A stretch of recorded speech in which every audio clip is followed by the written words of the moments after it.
नमस्कार, good morning, सुप्रभात। कैसे हो भाई लोगों? उम्मीद करता हूँ एकदम अच्छे होंगे और तैयारी आपकी एकदम शानदार चल रही होगी। जैसा कि आपको पता है, डेली मेरी एक करंट अफेयर की क्लास होती है जिसके अंदर अपन प्रतिदिन उस दिन के करंट अफेयर को डिटेल एनालिसिस और स्टैटिक्स जीके के साथ कवर करते हैं। उसी कड़ी में आज अपन 16 जनवरी 2025 का जो भी मोस्ट इंपॉर्टेंट करंट अफेयर है उसको इस सेशन में कवर करने वाले हैं। इस क्लास की पीडीएफ बहुत इंपॉर्टेंट है भाई, क्योंकि इसके अंदर प्रत्येक क्वेश्चन के नीचे डिटेल सॉल्यूशन जो भी मैं आपको यहाँ पर बोल के बताऊंगा वो सारा सिस्टमेटिक तरीके से लिखा हुआ मिल जाएगा। तो इस क्लास की पीडीएफ आप जरूर ले लेना। इसके अलावा अपनी एक श्रृंखला चल रही है पॉलिटी टॉप 500 क्वेश्चंस के नाम से, जिसके अंदर अपन 500 क्वेश्चन के माध्यम से कंप्लीट इंडिया पॉलिटी को कवर कर रहे हैं, जिसमें अपन ने संसद, राष्ट्रपति, राज्यपाल वो सारी चीजें अपन ने पढ़ ली है। उसके अंदर मैंने 6 क्लास आपको दे दी है, आज उसकी 7वीं क्लास होने वाली है। कोई भी बच्चा किसी भी गवर्नमेंट एग्जाम की तैयारी कर रहा है वो 500 क्वेश्चन पढ़ लेना। पॉलिटी में सिंगल क्वेश्चन गलत नहीं होगा, उसकी मेरी गारंटी है, क्योंकि उसके बाद पॉलिटी में कुछ बचता ही नहीं है। उसके अंदर मैंने ऐसा सिस्टम किया है कि प्रत्येक हेडिंग में से मैं आपको एक क्वेश्चन करवाऊंगा और उस क्वेश्चन के डिटेल सॉल्यूशन के अंदर उस हेडिंग को कंप्लीट कवर करवा दूंगा। 6 क्लासेज कहाँ मिलेगी? इसी यूट्यूब चैनल के प्लेलिस्ट सेक्शन में जाना, पॉलिटी 500 के नाम से प्लेलिस्ट है, वहाँ पर आप चेकआउट करना। प्रत्येक चीज़ सिस्टमेटिक तरीके से लाइन टू लाइन वो क्लासेज आपको मिल जाएगी। 6 क्लासेज उसमें है, 7वीं आज हो जाएगी। इस क्लास की पीडीएफ कैसे लेनी है वो अपन अंत में चर्चा करेंगे। चलिए पहले आज की क्लास को शुरू कर लेते हैं। कनुमा त्योहार किस राज्य में मनाया जाता है? आज का पहला क्वेश्चन, कनुमा त्योहार इंपॉर्टेंट त्योहार है भाई, तेलंगाना के अंदर इसको प्रतिवर्ष मनाया जाता है। सबसे इंपॉर्टेंट, ये कनुमा त्योहार प्रतिवर्ष मनाया कब जाता है? तो ये आपको ध्यान रखना है, मकर संक्रांति के तीसरे दिन, जिस दिन मकर संक्रांति होती है उसके 3 दिनों बाद में कनुमा त्योहार मनाया जाता है तेलंगाना के अंदर। इसके अंदर होता क्या है, ये जो त्यौहार है वो 99% ग्रामीण लोग इसको मनाते हैं। ग्रामीण लोग जो भी उनके खेती के औजार हैं, जो भी उनके मवेशी हैं, मवेशी जो दूध देने वाले जानवर होते हैं मवेशी, उनकी पूजा होती है और खेती के औजारों की पूजा होती है। इसके अलावा अगर कोई किसान है, उस किसान के पास खेत है, बड़ा खेत है उसके पास, तो आपको पता है वो किसान अकेला उस पर काम नहीं करता है, उसके लिए वो कुछ सहयोगियों से कुछ वेतन पर लेके आता है, कुछ व्यक्तियों को, वो उस पर काम करते हैं। तो उन व्यक्तियों को विशेष सम्मान दिया जाता है और जो किसान होता है वो अपने जो भी किसान के औजार हैं, उनकी जो मवेशी है, उन सब की पूजा करता है। कनुमा त्योहार के तहत तेलंगाना के अंदर मनाया जाता है। मकर संक्रांति के तीसरे दिन इस त्योहार को मनाया जाता है। तो ये सारी चीजें आपको ध्यान रखनी है, एग्जाम में कोई सा भी क्वेश्चन इसमें से आ सकता है। अगला क्वेश्चन, प्रधानमंत्री श्री नरेंद्र मोदी ने मुंबई के नौसेना डॉकयार्ड में नौसेना के कौन कौन से 3 अग्रणी युद्धपोतों को राष्ट्र को समर्पित किया है? यानी भाई 3 युद्धपोत है जिनका काम चल रहा था, तीनों को काम पूर्ण हो गया है, अब उनको देश को समर्पित कर दिया है मोदी जी ने मुंबई नौसेना के डॉकयार्ड से। तो उन तीनों का नाम पूछा है। एक तो था आईएनएस सूरत, एक था आईएनएस नीलगिरी और एक था आईएनएस वाकसीर। तो इन तीनों का नाम आपको विशेष ध्यान रखना है और इसमें से इस आईएनएस वाकसीर को तो रट लेना है। ये तो 4 स्टार 5 स्टार है, ठीक है? क्यों है? कल मैंने आपको पढ़ाया था, आज मैं फिर बता दूंगा। इस क्वेश्चन के परिप्रेक्ष्य में राइट ऑप्शन ऑप्शन नंबर 2 है। प्रधानमंत्री मोदी जी ने मुंबई के नौसेना डॉकयार्ड से नौसेना के 3 आईएनएस सूरत, आईएनएस नीलगिरी, आईएनएस वाकसीर युद्धपोतों को राष्ट्र को समर्पित कर दिया है। वाकसीर इंपॉर्टेंट क्यों है? मैंने आपको एक चीज पढ़ाई थी, मैंने पढ़ाया था जो P-75 स्कॉर्पियन परियोजना चल रही है, परियोजना का नाम P-75, जिसके अंदर स्कॉर्पियन श्रेणी के युद्धपोत बनाए जा रहे हैं। उसमें टोटल 6 युद्धपोतों का निर्माण किया जाना था, जिसमें से 5 का पहले ही हो चुका था और ये 6वां था आईएनएस वाकसीर। तो ये स्कॉर्पियन श्रेणी का है और जो P-75 स्कॉर्पियन परियोजना चल रही है उसके तहत ये अंतिम युद्धपोत है आईएनएस वाकसीर। तो ये आपको ध्यान रखना है। आईएनएस वाकसीर बनने के बाद में P-75 स्कॉर्पियन परियोजना के 6 के 6 जो पनडुब्बियां थी वो बनने के बाद में पनडुब्बी निर्माण में भारत की बढ़ती विशेषज्ञता देखी जा सकती है। इसके अलावा ये 2 नाम आपको और ध्यान रखना, आईएनएस सूरत और आईएनएस नीलगिरी। ये उसमें P-75 स्कॉर्पियन परियोजना के वहां नहीं है, युद्धपोत नहीं है, ये चीज आपको ध्यान रखनी है, केवल यही है आईएनएस वाकसीर ही है। अगले क्वेश्चन पे चलते हैं। देखिए, कल जो आपने पढ़ा उसके बारे में आपको अगर चीजें वापस बतानी पड़ रही हैं और आप समझ नहीं पा रहे हो तो इसका मतलब मामला थोड़ा गंभीर है, आप अंधेरे में ज़्यादा जी रहे हो, चीज़ें आपको याद नहीं हो रही है। अगर क्लास में अगर आपको कोई भी दिक्कत आ रही है, अगर मेरी कोई भी चीज़ अगर आपको समझ में नहीं आ रही है, चाहे इस क्लास में हो, चाहे पॉलिटी की क्लास में हो, चाहे राजस्थान करंट अफेयर की क्लास में हो या अदर किसी भी सेशन के अंदर, तो आप कमेंट बॉक्स में बता सकते हो कि सर आपकी ये चीज़ समझ में नहीं आ रही, आप इसमें सुधार करो, मैं उसमें सुधार करने की पूरी कोशिश करूँगा। कोशिश क्या, उसमें सुधार हो जाएगा। बाकी मैं कोशिश करता हूँ करंट अफेयर के अंदर, देखिए करंट अफेयर कितना भी बढ़ा जा सकता है, करंट अफेयर का कोई अंत नहीं है, फिर भी मैं कोशिश यही करता हूं कि जो एग्जाम की दृष्टि से इंपॉर्टेंट है चीज़ें केवल वही पढ़ाई जाए। इसलिए इस क्लास का प्रत्येक क्वेश्चन इंपॉर्टेंट है। क्लास की पीडीएफ ये नंबर है 9887809083। आप इस पर कॉल या मैसेज कर सकते हो कि सर की जो डेली करंट अफेयर की क्लास होती है उसकी हमें पीडीएफ चाहिए। तो डेली के डेली मैसेज नहीं करना, एक बार कर देना, वो आपको ब्रॉडकास्ट चैनल में ऐड कर देंगे या ब्रॉडकास्ट चैनल की आपके पास लिंक भेज देंगे, वहाँ से आप ज्वाइन कर लेना। डेली क्लास के बाद में पीडीएफ मिल जाएगी। इसके अलावा ये अपनी वेबसाइट है infusionnotes.com के नाम से। किसी भी गवर्नमेंट एग्जाम की तैयारी कर रहे हो उसके लिए अगर आपको नोट्स की रिक्वायरमेंट है, हैंड रिटन नोट्स, तो आप इस वेबसाइट से ले सकते हो। और ये अपना इंस्टाग्राम हैंडल है infusion/notes के नाम से। यहाँ पर सभी एजुकेशनल न्यूज़ और करंट अफेयर के केवल समरी के माध्यम से क्वेश्चन यहाँ पर प्रतिदिन आपको मिलते हैं। इसके अलावा एप्लीकेशन आपको जरूर डाउनलोड करना है, क्योंकि पॉलिटी की जो 500 इंपॉर्टेंट क्वेश्चन की क्लास है, जो बच्चे देख रहे हो बार बार मैसेज कर रहे हैं कि सर उसकी पीडीएफ कहाँ पर मिलेगी, तो एक आपको काम करना है, इन्फ्यूजन नोट्स का जो प्ले स्टोर से एप्लीकेशन डाउनलोड करने के बाद में वहाँ पर एक MCQ सीरीज के नाम से एक श्रृंखला है, उसको ज्वाइन कर लेना। उसके अंदर वो सारी पीडीएफ मिल जाएगी। उसके अंदर अपन सभी सब्जेक्ट को, जितने भी सब्जेक्ट है, हिंदी, इंग्लिश, रीजनिंग, मैथ, जो जो सब्जेक्ट आते हैं, ठीक है, जैसे पॉलिटी, जियोग्राफी, हिस्ट्री, सभी सब्जेक्ट को अपन MCQs के माध्यम से कवर कर रहे हैं, तो आप उसको जरूर ज्वाइन कर लेना। क्वेश्चन क्या है वो देखिए। 16 जनवरी को FTITTP का उद्घाटन कौन करेंगे? सबसे पहले ये शब्द आपके समझ में आना चाहिए। FTITTP है क्या? इसका मतलब है, इस FTITTP मतलब fast track immigration trusted travel programme. क्या बताया मैंने?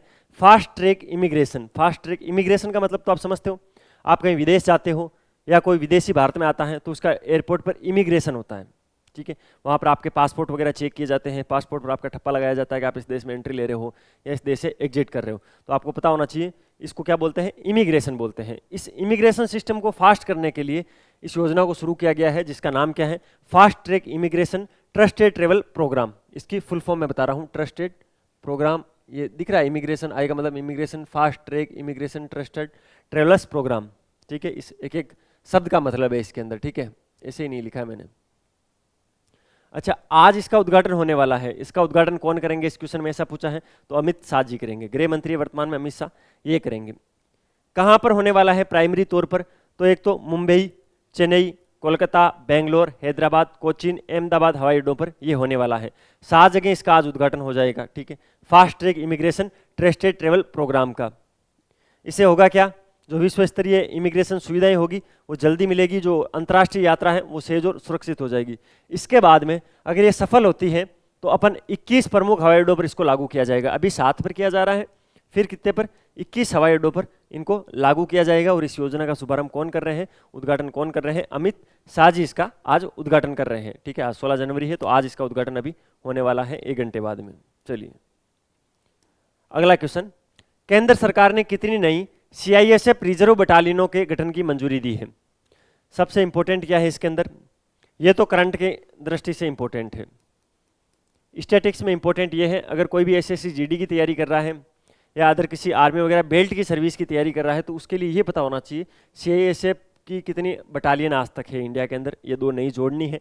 पहले देखो ये 13 थी, अब 2 नई को मंजूरी दे दी गई, तो अब कितनी पढ़नी है, 15 पढ़नी है। ये आंकड़ा तो आपको याद करना ही है स्टैटिक्स जीके के हिसाब से। तो केंद्र सरकार ने 2 नई CISF बटालियनों के गठन को मंजूरी दे दी है। आपको ध्यान रखना है, CISF यानी केंद्रीय औद्योगिक सुरक्षा बल, जिसको अपन बोलते हैं, CISF की फुल फॉर्म है केंद्रीय औद्योगिक सुरक्षा बल, ठीक है। 2 नई रिजर्व बटालियन के निर्माण की मंजूरी दी है। बटालियनों की संख्या पहले 13 थी, अब इसमें 2 और ऐड हो गई है, तो अब टोटल कितनी हो गई है, 15 हो गई है। ये आपको ध्यान रखना है। अब चलते हैं अगले क्वेश्चन पर। अगला क्वेश्चन क्या है भाई, ये राजस्थान करंट अफेयर के अंदर तो मोस्ट इंपोर्टेंट है ही, 3 स्टार है ही, और इंडिया करंट अफेयर में भी ऐसे क्वेश्चन पूछे जाते हैं। राजस्थान करंट अफेयर की क्लास में मैं आज आपको इसके बारे में अच्छे से समझा दूंगा। स्वदेशी रूप से विकसित नाग MK2 एंटीटेक गाइडेड मिसाइल के फील्ड मूल्यांकन परीक्षण कहाँ आयोजित किए गए? यानी मोटा मोटी बात ये कहना चाहता है, क्वेश्चन की लैंग्वेज को मैंने थोड़ा टप करने की कोशिश की है। इसमें यह पूछा गया है, नाग MK2 एंटीटेक गाइडेड मिसाइल है, उसका सफल परीक्षण कहाँ पर किया गया है? इस भाषा में एग्जाम में क्वेश्चन ज़्यादा पूछे जाते हैं, ठीक है। तो ये किया है Pokhran field firing range. Pokhran field firing range है कहाँ पर? जैसलमेर के अंदर है। हाँ, जो राजस्थान से बाहर के हैं उनको मैं बता देता हूँ, जैसलमेर राजस्थान का उत्तर पश्चिम का एक जिला है जैसलमेर, जिसके अंदर थार का रेगिस्तान है, सैंड ड्यूज फैले हुए हैं, और वहाँ पर एक पोखरण फील्ड फायरिंग रेंज है। वहाँ पर स्वदेशी रूप से विकसित नाग MK2 एंटीटेक गाइडेड मिसाइल का सफल परीक्षण हुआ है, ठीक है। 3 अलग अलग इसके अंदर परीक्षण किए गए थे, 3 अलग अलग लक्ष्य रखे गए थे और इन तीनों लक्ष्य को इस नाग ने सफलतापूर्वक नष्ट कर दिया है। इसके अलावा नाग मिसाइल कैरियर वर्जन 2 का भी परीक्षण किया गया था इस दौरान और वो भी सफल रही थी। वो नहीं पूछी जाएगी क्योंकि उस पर अभी और काम किया जाना है, उसका फाइनल परीक्षण अभी बाकी है। मिसाइल कैरियर वर्जन 2 है नाग का, लेकिन नाग MK2 anti tank guided missile का यहाँ पर सफल परीक्षण हो गया है, ध्यान रखना है। इस प्रकार का क्वेश्चन एग्जाम में पूछा जाता है। स्वदेशी रूप यानी ये पूर्णतः भारत की बनी हुई एंटी टैंक गाइडिंग मिसाइल है और पोखरण फील्ड फायरिंग रेंज कहाँ पर है? जैसलमेर के अंदर है। अगले क्वेश्चन पे चलते हैं। इस क्वेश्चन के बारे में मैंने एक बार आगे भी आपको पढ़ाया था और अब इसका कंफर्मेशन हुआ है। उस टाइम केवल इनको कार्यवाहक बनाया गया था, अब इनको स्थायी बना दिया गया है। BCCI के नए सचिव के रूप में किसे नियुक्त किया गया है? BCCI भारतीय क्रिकेट कंट्रोल बोर्ड जिसको बोलते हैं, उसके पहले सचिव हुआ करते थे अमित शाह के पुत्र जय शाह। फिर जय शाह 1 दिसंबर को क्या बने थे? ICC के चेयरमैन बन गए थे। क्या बन गए थे? ICC के चेयरमैन के रूप में 1 दिसंबर को इन्होंने अपना पद ग्रहण कर लिया था। तो उसके बाद में BCCI के नए सचिव के रूप में देवजीत सेकिया को चुना गया है। किसको? देवजीत सेकिया। ये क्रिकेटर हुआ करते थे, लेकिन सर ये तो हमने कभी देखा नहीं इनको खेलते हुए। कौन है देवजीत सेकिया? तो ये प्रथम श्रेणी क्रिकेट खेलते थे, केवल फर्स्ट क्लास खेलते थे और ये उससे पहले ACA के सचिव रह चुके हैं और वर्तमान में इनको BCCI के सचिव के रूप में चुना गया है। जय शाह का स्थान लेंगे। जय शाह पहले BCCI के सचिव हुआ करते थे, अब जय शाह 1 दिसंबर से ICC के चेयरमैन हो गए हैं। तो BCCI में सचिव का पद रिक्त था, तो इस रिक्त पद की पूर्ति कर दी गई है। देवजीत सेकिया को इसके लिए चुन लिया गया है, ये चीज़ आपको ध्यान रखनी है। अगला क्वेश्चन, ये देखिए बहुत ही इंपॉर्टेंट क्वेश्चन है भाई। इस क्वेश्चन के बारे में मैंने आपसे पहले भी चर्चा की थी और फिर मैं आपको पढ़ा रहा हूँ। 2 बार अगर मैं किसी क्वेश्चन को पढ़ा रहा हूँ, इस बार थोड़ी लैंग्वेज अलग हो सकती है लेकिन कंटेंट वही है, चीज़ें वही हैं। एग्जाम की दृष्टि से ये क्वेश्चन इंपॉर्टेंट है। इस प्रकार के क्वेश्चन एग्जाम में पूछे जाते हैं। और देखिए मोदी जी कहीं यात्रा करने जा रहे हैं और उसके अंदर अगर मान लो बहुत सारे देश सम्मिलित हो रहे हैं और उसमें भारत भी जा रहा है, इसका मतलब क्या हुआ? भारत कहीं ना कहीं उस चीज़ में महत्वता रखता है। और ये तो क्वेश्चन भी AI के बारे में है, आर्टिफिशियल इंटेलिजेंस के बारे में है। तो अभी तो AI के बारे में खूब दबा के क्वेश्चन एग्जाम में पूछे जा रहे हैं। क्वेश्चन क्या है? प्रधानमंत्री मोदी किस देश में फरवरी में AI शिखर सम्मेलन में भाग लेंगे? पहली बार भाई AI शिखर सम्मेलन होने जा रहा है, आर्टिफिशियल शिखर सम्मेलन होने जा रहा है। कहाँ पर होगा? फ्रांस। फ्रांस के अंदर भी प्रॉपर जगह पूछ ली जाए तो पेरिस के अंदर इसका आयोजन होने वाला है। कब होगा? फरवरी के अंदर इसका आयोजन होगा। फरवरी में एग्जैक्ट डेट बताओ, पहले भी मैंने आपको बताई थी, अब वापस बता देता हूँ। 10 और 11 फरवरी को इसका आयोजन होने वाला है फ्रांस के अंदर। कहाँ पर? फ्रांस के अंदर। इसकी अध्यक्षता कौन करेंगे या इसकी मेजबानी कौन करेंगे? ऐसा कहें, मेजबानी करेंगे फ्रांस के राष्ट्रपति। वर्तमान में फ्रांस के राष्ट्रपति कौन है? इमैनुअल मैक्रो वर्तमान में फ्रांस के राष्ट्रपति हैं। इस समिट के अंदर होगा क्या? वैश्विक स्तर पर AI का क्या यूज हो सकता है? जो अपन प्रत्येक देश के अंदर एक शासन चलता है, जैसे भारत के अंदर भी शासन चला रही है, भी कौन चला रही है? BJP। तो BJP शासन के अंदर AI का कैसा यूज कर सकती है, इस चीज़ पर विशेष ध्यान दिया जाएगा। यानी किसी भी देश की कोई सरकार AI को कैसे अपने शासन के अंदर प्रयोग कर सकती है। ठीक, AI को अपन सार्वजनिक हित के लिए काम करेंगे। AI का भविष्य क्या हो सकता है? कोई अगर गलत सूचना फैलाई जा रही है तो उसको AI के माध्यम से कैसे रोका जा सकता है? इन सभी चीज़ों पर यह समिट होने वाली है, AI शिखर सम्मेलन, जिसके अंदर भारत आएगा, अमेरिका आएगा, चीन आएगा। टोटल कितने देश इसके अंदर भाग ले रहे हैं? 90 देश इसके अंदर भाग ले रहे हैं और 90 देशों के अंदर भारत भी शामिल है। भारत की तरफ से कौन जाएंगे? तो अपने प्रधानमंत्री श्री नरेंद्र दामोदर दास मोदी जी इसमें शिरकत करेंगे। 10 से 11 फरवरी पेरिस के अंदर होने वाला है। पेरिस फ्रांस की राजधानी है पेरिस, और इसकी मेज़बानी कौन कर रहे हैं इस बार? तो फ्रांस के राष्ट्रपति इमैनुअल मैक्रो कर रहे हैं। ये सारी चीज़ें आपको ध्यान रखनी है। अगला क्वेश्चन क्या कहता है भाई? भारत किस वर्ष संसदों के अध्यक्षों और पीठासीन अधिकारियों के 28वें सम्मेलन, जिसको CSPOC बोला जाता है, उसकी मेजबानी करेगा? ठीक है, इसके अंदर भी AI को जोड़ दिया गया भाई। ठीक है, सारी चीज़ों में AI के बारे में क्वेश्चन आते हैं, दोनों क्वेश्चन में कंफ्यूज मत हो जाना। लोकसभा अध्यक्ष है वर्तमान में ओम बिरला। राज्यसभा का अध्यक्ष कौन है बताना एक बार मुझे कमेंट बॉक्स में जल्दी से। वर्तमान में राज्यसभा का अध्यक्ष कौन है बताओ जल्दी से, रुक जाओ मत करो कमेंट। राज्यसभा का अध्यक्ष नहीं होता है, राज्यसभा का सभापति होता है। अध्यक्ष हमेशा लोकसभा में होता है और राज्यसभा का सभापति कौन होता है आपको पता है? उपराष्ट्रपति होता है। तो वर्तमान में उपराष्ट्रपति कौन है? जगदीप धनखड़ है। और एक ये फैक्ट ये भी है, इस बार दोनों सदनों के अंदर, लोकसभा और राज्यसभा दोनों सदनों में, राज्यसभा में सभापति और लोकसभा में अध्यक्ष दोनों राजस्थान से हैं। ये भी बड़ी गजब की चीज है, ठीक है। लोकसभा अध्यक्ष ओम बिरला कोटा से हैं। उन्होंने घोषणा की है कि भारत 2026 के अंदर संसदों के अध्यक्षों और पीठासीन अधिकारियों के 28वें सम्मेलन, जिसको CSPOC के नाम से जाना जाता है, उसकी मेजबानी करेगा, ठीक है। सबसे पहले तो ये किस क्रम का है? 28वां क्रम का है। कब? 2026 के अंदर। इसकी मेजबानी कौन करेगा? अपना भारत करेगा। ये चीज आपको ध्यान रखनी है। और इसके अंदर मेन चीज क्या रहेगी? जो अपनी पूरी संसदीय प्रक्रिया है उसके अंदर आर्टिफिशियल इंटेलिजेंस और सोशल मीडिया का कैसे उपयोग कर सकते हैं, उस पर ये मीटिंग होगी। भारत ये चौथी बार सम्मेलन करेगा। 28 में से 4 बार भारत ने कर लिया भाई। इससे पहले भारत ने कितनी बार? 3 बार तो संपन्न ही कर दिया है। 1970 का किया था, 86 का किया था, 10 का किया था। 1986, देखो पहले ऐसी 3 चीजें याद करनी है, पहले मिड का याद किया करो। 1986, उससे पहले 70 और नीचे 2010। ये एक्चुअल में 1970 71 दो डाटा मिले थे मुझे, दोनों याद कर लेना। और अब 2026, चौथा कब? 2026।